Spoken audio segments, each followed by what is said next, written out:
So let's first talk about the Ultra Knit with a picture of Scrooge, which I hope is appropriate to you guys.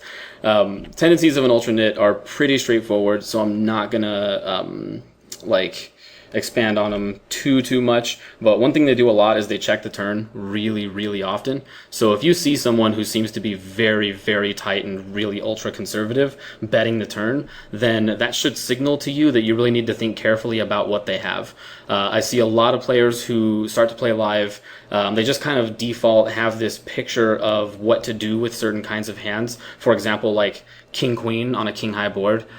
Say they call out position with King Queen of Diamonds and it comes like King 9-4, and the turn's another 4, and they figure like they don't even have to think about calling the turn there because that's just what you do. You just call the turn. They're so used to it, and a lot of you listening are probably very used to that tendency as well because you play online, and almost nobody who is a regular online or even a non-regular online is such a complete nit that that's not correct. So you're probably used to just calling there brainlessly without even thinking about it. But in live, and if you play full ring online and you know full ring really well, you'll be familiar with this concept. In live, you will definitely find people whose turn betting ranges are so ridiculously tight that check calling flop and turn with King Queen on like a King 9-4-4 board tends to be really spewy. So remember that very nitty players tend to check the turn really often, and so if they bet, it could signal maybe every now and then that they've like freaked out and they're just like bluffing the turn because whatever, they just haven't won a pot in a while and they feel they deserve it, or they're two barreling with like a good draw or something like that. But most of the time it means that they have a range that is so strong that it's going to be hard to even fathom how strong that range is, but just trust it. They also, these very tight players who are very conservative almost never value bet one pair on the river. Like they'll value bet aces on like a really safe board, like a Jack 7-6-3-2 board or something like that on the river, especially if somehow they've played their hand where the pot's still pretty small by the river, which tends to be pretty common of really nitty players. They have like trappy passive lines a lot because who knows, like they think they're going to induce bluffs when they play 2 hands a session.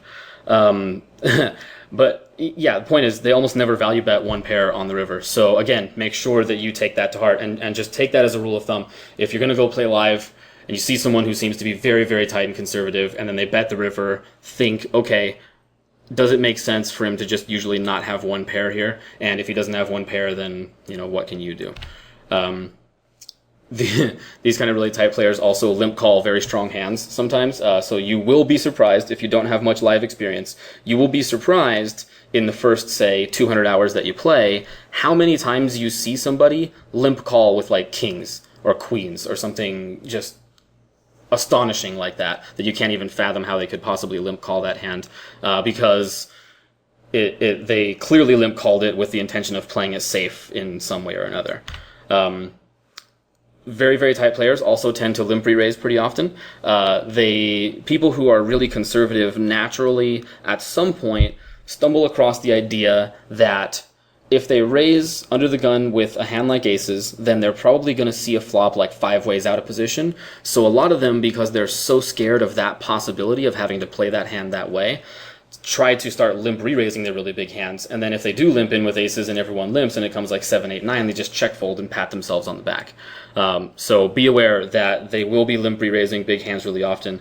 A quick note, I had a friend a few years ago who was playing a lot of live at the Win during who knows what time of year, I can't remember, but he there were a few really tight guys in like a 10-20 game that was very deep stacked, who in general were conservative, but they understood that they should see flops with like 6-7 suited and ace-2 suited and hands like that. So they would limp pretty wide ranges, but they would also limp re-raise with like aces, kings, ace-king, queens, stuff like that. So if they did limp in early position, he would min-raise, and then everyone would call the min-raise, obviously. And then it would get back to the limper who, if he did have a big hand, is now forced to re-raise, right? If he limped aces trying to limp re-raise, now he's going to have to limp re-raise because everyone's just in for the min-raise.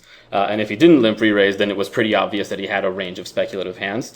So it would kind of force the nitty player who limped in the first place to be transparent with his entire range pre-flop, which I thought was kind of funny. But just a quick note on the kind of stuff that you can think about playing live, because it really does help to be a little creative sometimes.